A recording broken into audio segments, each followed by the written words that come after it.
voice.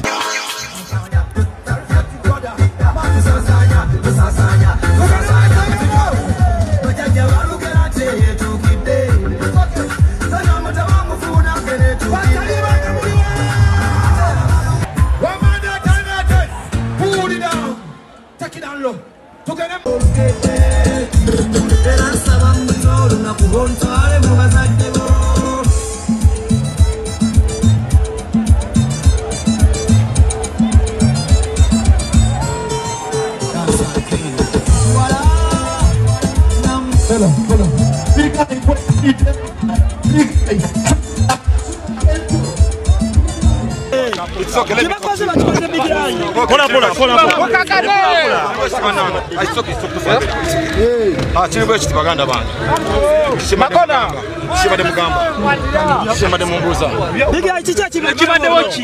what happened?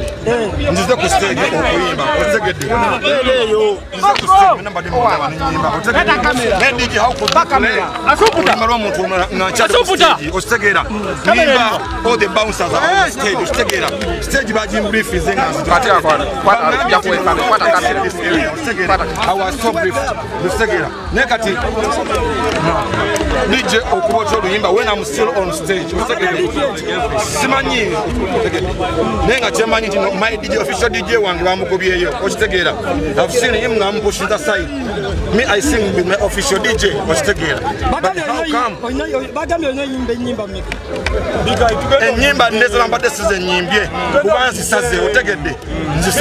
But what happened? My problem was, how could you play another artist's song? No Zanyira or Rimba Omuyimbi or stage. That is disrespect. I'm not check that level of disrespect. You can't disrespect me like that. You disrespect me in front of all of them. Do you think much concentration or could disrespect? I don't know what happened. I don't know what happened.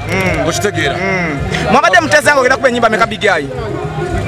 Enyimba zebampadde tutusaawo nga tebikyali bya nnyimba nga bya time mumpulidde ennyimba mbadde nzikuba bitundu kitegeera mbadde ndi ku luyimba lwange olwazibani material nina okuluintroducingira abantu okitegeera oluyimba ate bitusingira abantu ate gwe olusala otegedde I've sacrificed for all the other songs than sala otegedde because I want to give time to my latest song okitegeera naye ate DJ mbadde nkyali na ku stage and he played another artist's song.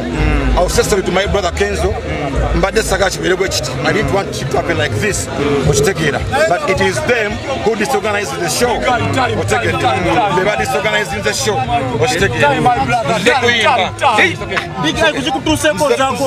in a good faith. I don't know which DJ, but I just saw a DJ. It is the events DJ.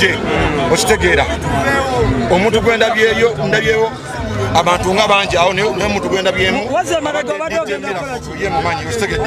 definitely bwe mandi ku stage it means I am working so boli nyinga mukali mukange nango beero nfiriza otegedde that is my latest song otegedde abantu abo it's my first time to perform husband material otegedde so man how could you come and ku stage nyimbo limangendu nsirizizamu nendwanjulira abantu and you cut it short me Big Eye coming to go back on stage.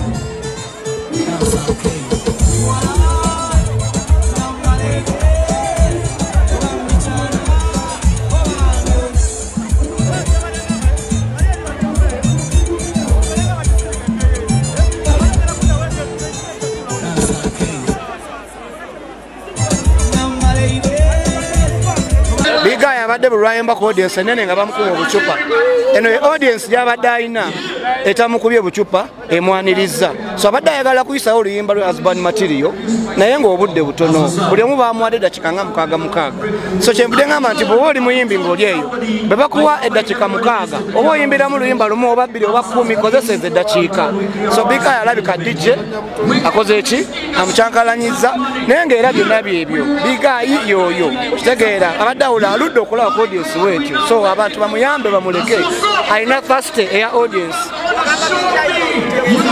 tegeeza nti Big Eye avaako mangu